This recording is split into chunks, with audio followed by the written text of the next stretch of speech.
Yatrisang kapirang renang gul ginempit kempit kesangretnaning bawana yogi tukang walang ati jagat dewa Bathara nganti lonjong tebok benjo mimis kaya pedhot-pedhot ambekangku ning ana trontong-trontong pepadang nggonku bakal kasembadan ora doh saka panyawangku tibaning cupu mau ana ing tlaga iki. Yo.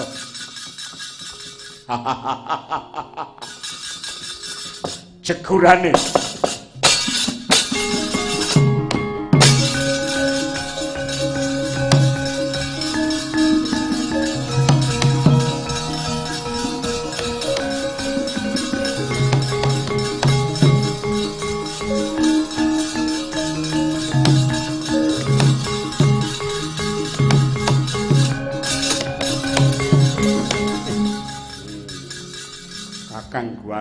Kakang Guwarsa. Ora bakal kowe bisa nututi playuku. Ngaduwa nom-nom aku, ngaduwa rasa mesti rasa aku. Cumlorot saka ing Dirgantara tibane cupu mau ana papan kene. Mumpung dhisik aku sing duwe cupu aku mlebu tlaga iki.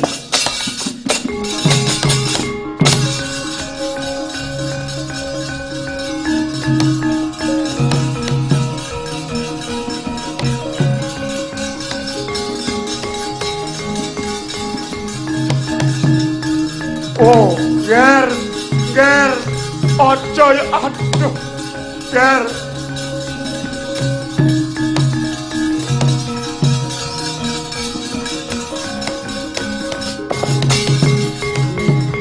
Anakku, Ger, anak.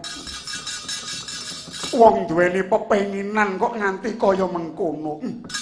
Ger ojo ya, Ger wis enggal. Jedula kowe mentasa ya Nger. Wah, nek ora tak tututi dadi apa anakku.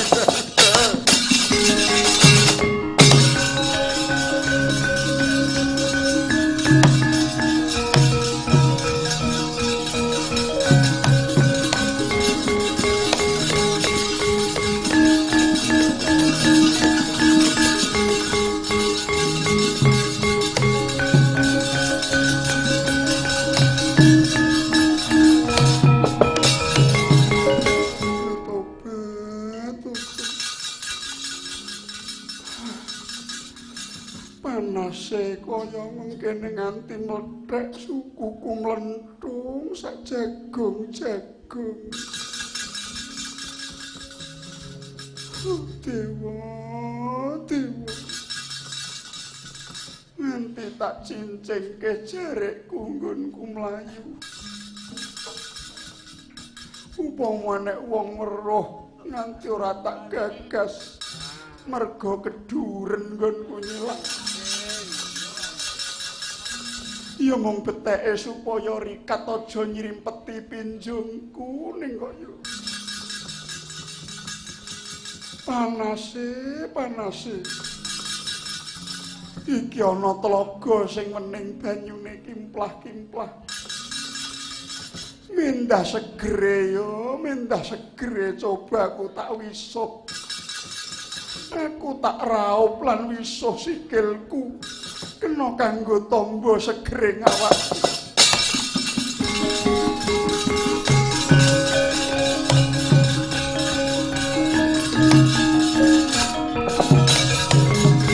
Nalika samono Dewi Anjani bawane mijil wanita krubyuk kabutan pinjung. Agan kepengin ninggalo anyawuk toyaning tlaga Madirda. Ana daya pangaribawa ingkang mijil saking toyaning tlaga ingkang nyata dumadi saking wisa. Epek-epek anyakep kang toya den raupaking pasuryan suku ingkang wis winijikan. Sirna sipate muka dadi wanara epek-epek kekalih miwas sukunira dadya kethek. Oh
Punawata mirah ingsun prihatin waspagung mijil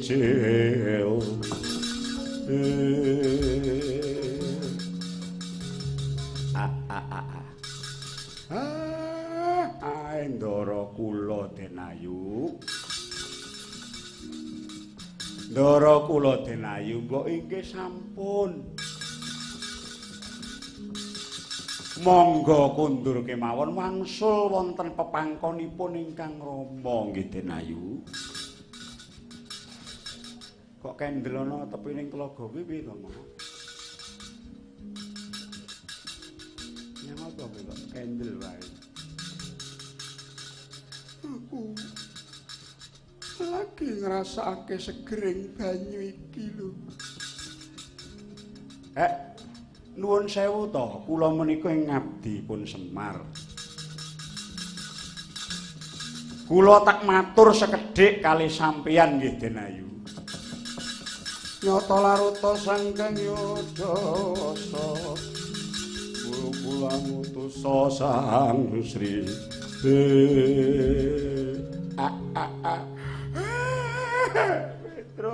Petro.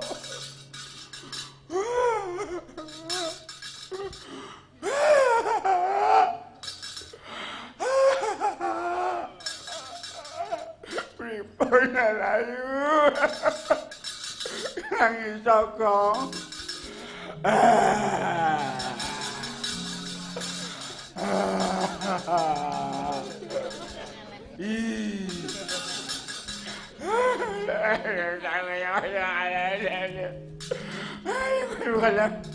kuwi iki yo kene kok do bengok-bengok nangis ki yo kene.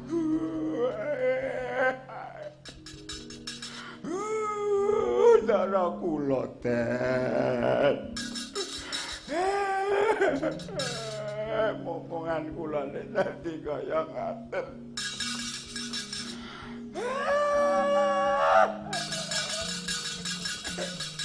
Piye kok? Ma ketoke urung pirsa urung krasa ma.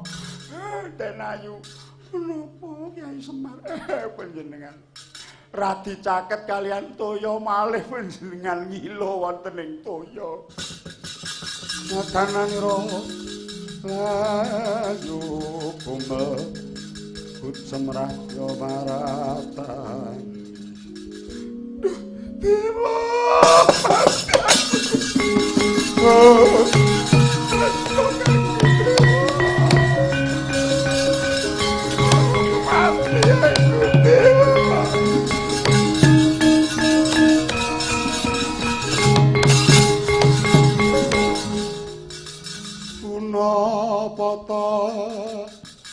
Mira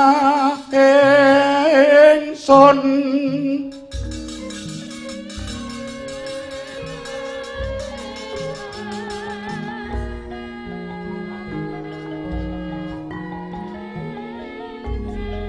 Hey.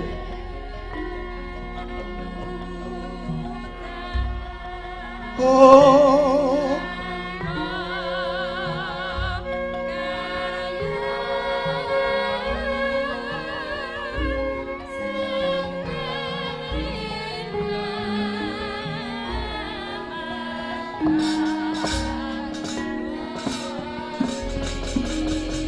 Oh.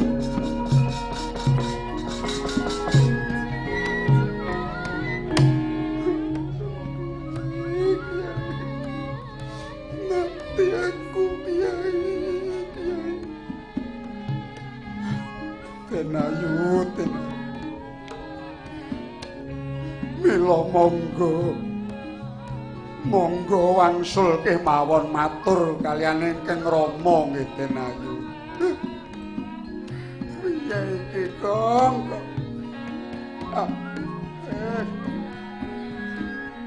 Remuk kaya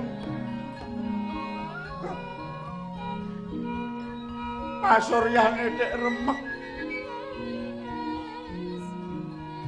Metu wulune kabeh ya, Tru. Astane. Gilani ya, Tru. Oh. Nek salaman kok piye?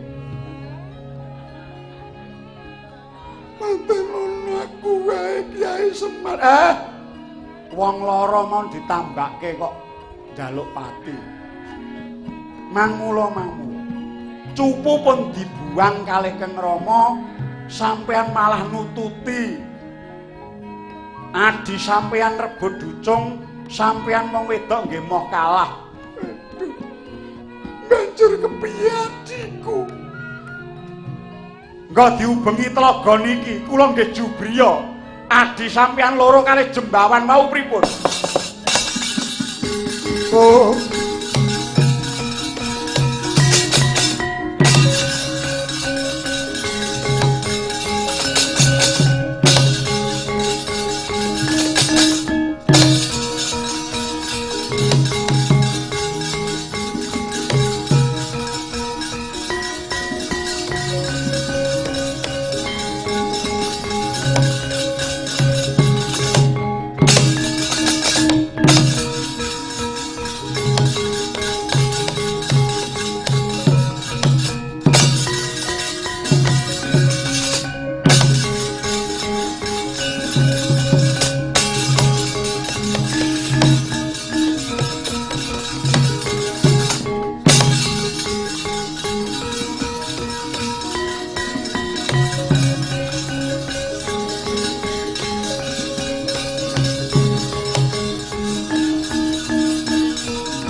Jatri sangka pirang rinanggul kinempet kempet dosang retnaning bawana lakal pa aku jeger ning telaga kene lah kok dadi ana wewujudan ingkang kaya mengkono ora jamak lumrahe menungso. Ayo apa kowe sing tunggu telaga iki? Tunggu apa? Malah aku gumun setahun. Bareng aku mlebu ning telaga kene kok ana wewujudan kaya dedapuramu. Bedes munyuk. Yen pancen kowe sing mapan ana ladan kene cetane kowe sing ndelikke barang sing tak goleki. Lho, anggepmu apa? Aku teko ing papan kene, aku kepengin goleki yen aku bisa nyekel Mustika Cupu Manik Astagina manut wangsiting dewa aku bakal entuk kamulyan lan katentreman selawase. Wah, cetha yen ngono. Kowe sing gawa cupune pecah dasmu.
Wes merina sumupang yang aluna katinetraning anggo rapuh sadaning kukiloring kanikara saketret dinidunganing kum bladal. Ayo sambato kowe. Waduh mati aku. Waduh dewa-dewa. Kanjeng Rama Penemban pecah kula Rama ingkang putra kula pun guwarsi kula nyuwun biyantu pitulungan paduka Kanjeng Rama Penemban. Rama Kakang Guwarsa aku njaluk tulung Kakang. Lho. Oh.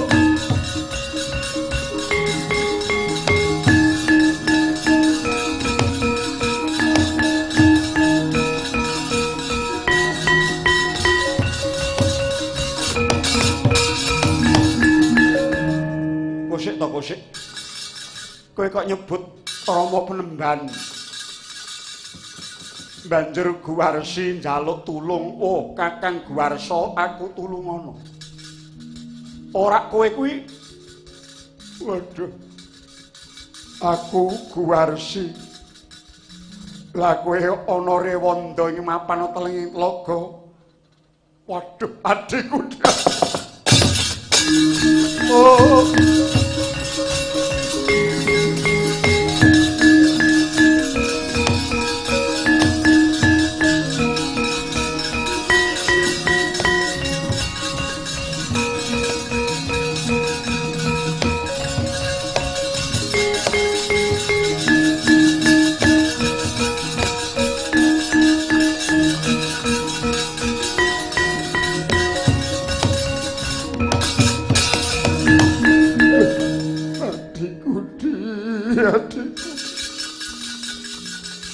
Kowe kok dadi rewanda kaya ngono, Di?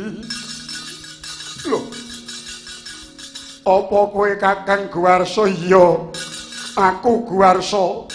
Putrane Rama Penemban Gotama. Aduh, kowe ya dadi Rewanda, Kang. Oh. Yo anakku.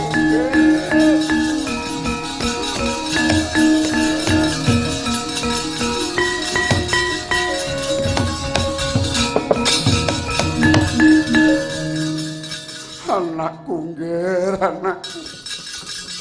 Bejan temen lah kok dadi kowe malih dadi kewan kaya ngene. Panjenengan sinten? Aku pamanmu, aku Jembal. Lah panjenengan nggih kethek. Mati aku. Oh. Mati aku.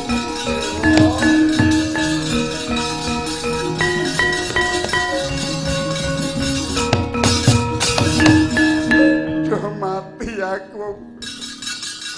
Kok kowe iso ngarani aku kethek ya, Nggih? Kula aturi mriksani asta panjenengan. Aduh, mati aku. Wuluku diwu-diwu kok ngene.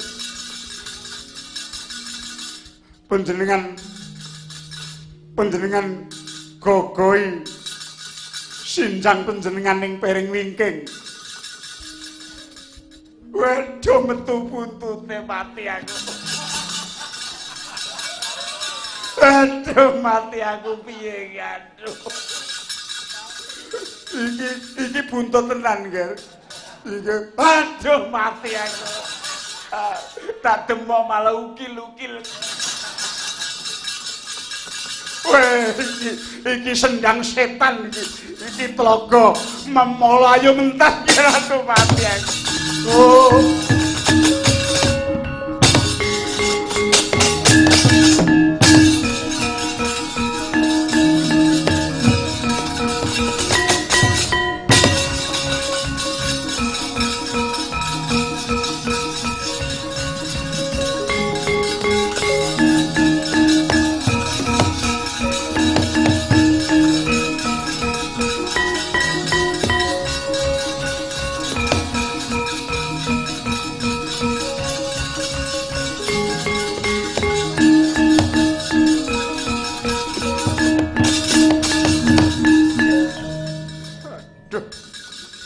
Iki apa meneh?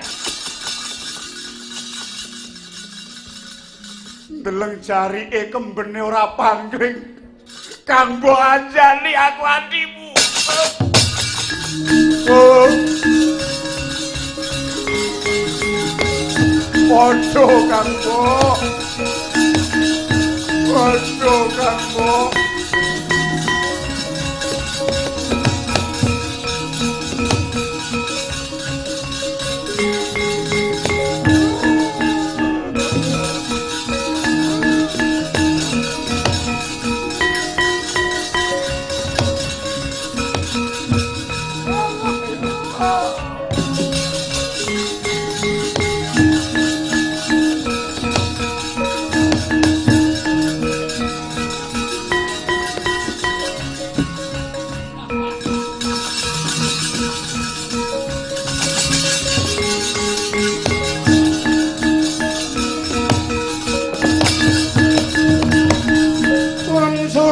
Mangkara kingkin lir manguswa kang layon kenya ilang kang memanise wadananira layu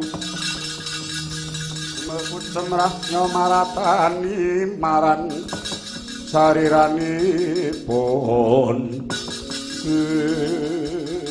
Aduh, Kang Mbok. Ora lido jare wong daplok. Kula pun Guwarsa, kula Guwarsi. Wah, buntutku. Oh, lah nek mulih mbok wedok piye iki?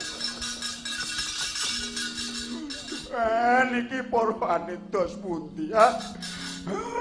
Sampeyan niku gagahan mawon Dedet. Nek wong keburu nepsu, Muja pepenginan entuk-entukane nggih kaya ngoten. Lah, jane iki telaga apa to Bagong mangan. Apa? Nek tak raup ya. Tak raupe kono mah. Aku yo kepengin ngecelupke ning sebagian. Sebagian kok wujude piye? Ya delik. Delik ning. Waduh. Kados pundi menika kanggo? Ngger ora ana dalan liya kejaba Bali. Bali menyang Agrastina nggih. Oh.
Danganira wayu kumelkut semrah nyomaratani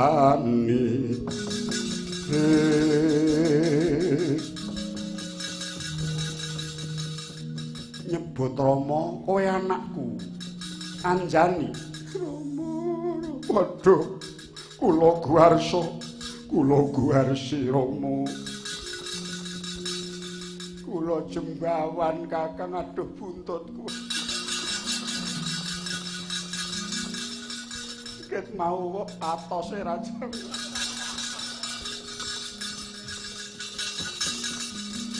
Neng kathok ngantek metenceng. Jembawan kowe ya dadi rewanda inggih Kakang. Nggih. Kula nyuwun pecah, Rama. Kula nyuwun pecah, Bapa. Nggih. Anakku kowe tak kandhani yo, nggih. Anjani Guwarsa lan kowe Guwarsi. Sapandurat pun Bapa semoga kekilapan marang klebating lelakon jalaran. Durung wae ilang rasa penandangku ngelingi tumindak ibumu lah kok dadi kowe bocah telu padha melu kesempyok dosane wong tuwa. Indra destun temen nggonmu dadi biyung ora titis nggonmu mapanake urip ing atase dadi wong wadon teman sukermu nular menyang anak. Oh dewa kula nyuwun pepacar nggih kene lungguh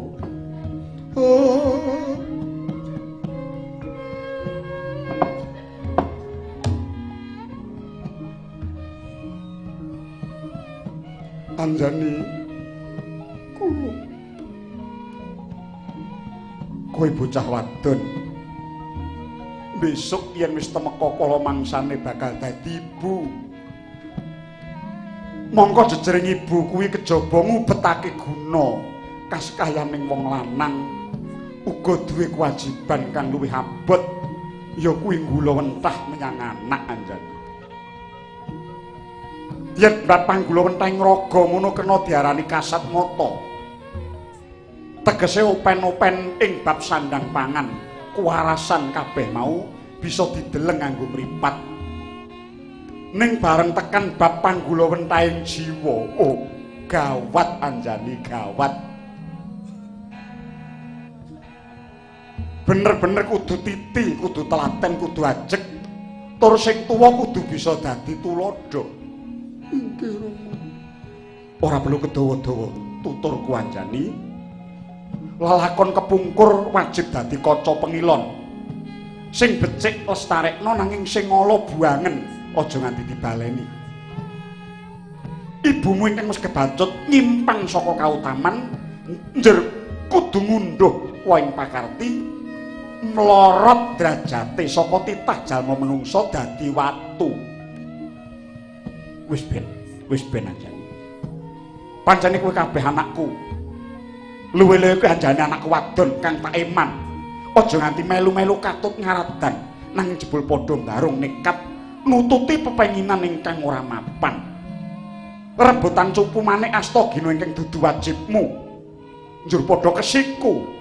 Ilang kamanungsanmu muli salin sloga dadi kewan.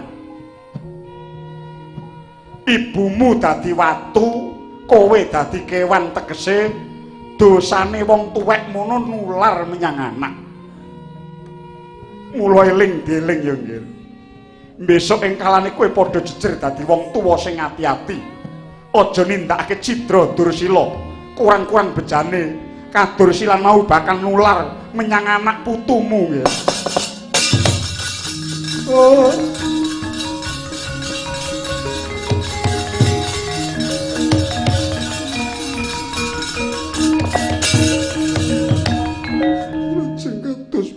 Kados pundi kula menika Bapa. Ning nadyan mengkono aja padha cilik ati ya nggih. Kowe aja cilik ati. Ora ketang netepi bebasan pupur-pupur sawise benjut. Kowe isih duwe dalan pamratobat. Ning abot sanggane piye kowe apa saguh nglakoni nggih? Sagah Bapa matur saged ruwat wujud kula. Badhe kula lampahi. Sinten mangertos badhe saged ruwat Papa Cintraka ingkang kula sandhang wujud panara mekaten Bapa. Ya. Perkara pangruwatan lahir aku ora wani nanggung jalaran kabeh mau wis ginarit saka kodrating kawasa. Ya mung ingkang baku yaiku pangruwatan batin. Ya sejatining pamratobat. Inggih. Anjani kula kowe tak tundung lunga saka pertapan Agrastina. Nglakonana tapa nyantuka tegese tapa ngodhok matirta ana ing Tlaga Andana. Aja pati-pati kowe mangan yen ora ana kliyang tiba ing mati. Aja pati-pati ngombe yen ora ana bon ingkang tumetes ing lambemu. Tak kanteni mban suareh. Oh.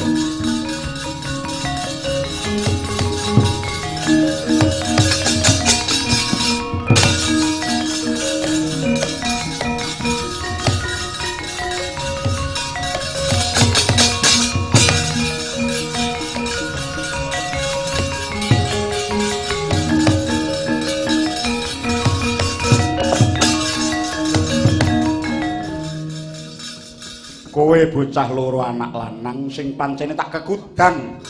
Kowe bisa mikul dhuwur mendem jero ning jebul.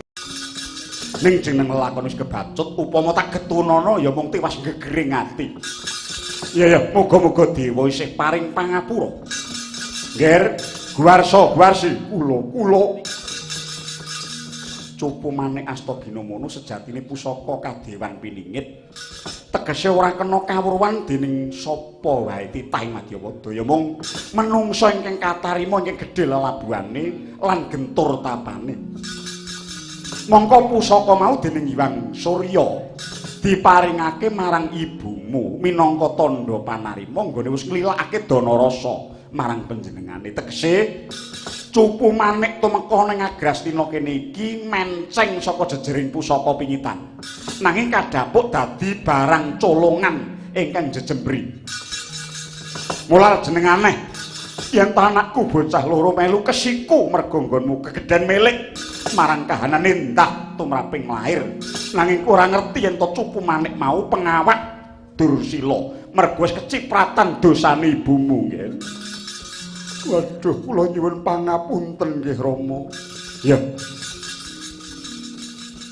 Dina iki aja padha nangis. Ora ketang wis jeneng kebacut gage kowe lunga. Kowe lunga saka kene ya nggih. Kula dhateng pundi? Sadurunge kowe lunga bakal tak paringi tetenger luwih dhisik. Guwarsa jenenga Raden Subali. Guwarsi jenenga Raden Sugriwa.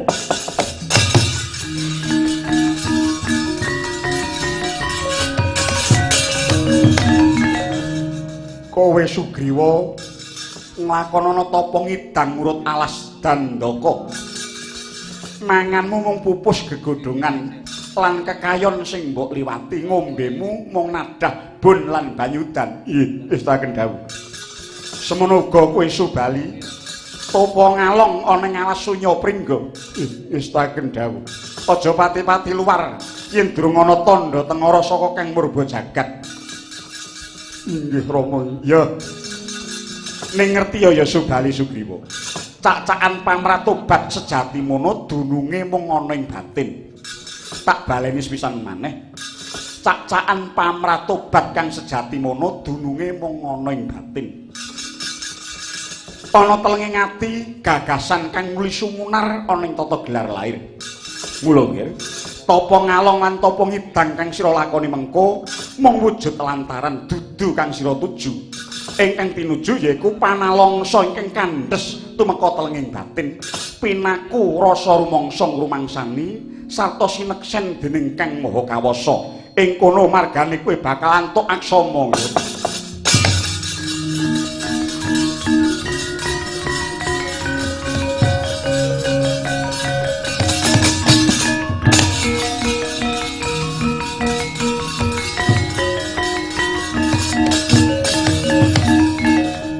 Jembawan, aduh buntutku terus undi. Kowe kula wiwit mau kok mung buntut wae.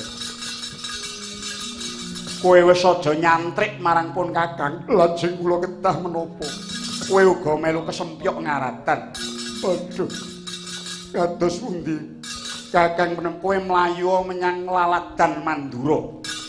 Ing kono ana wewengkon ingkang alas gegerutan jenenge Ganda Madana. Napa ana kono mertopo mbanguna teki Jembawan. Wis tak kendhawuh Kakang. Aduh buntutku.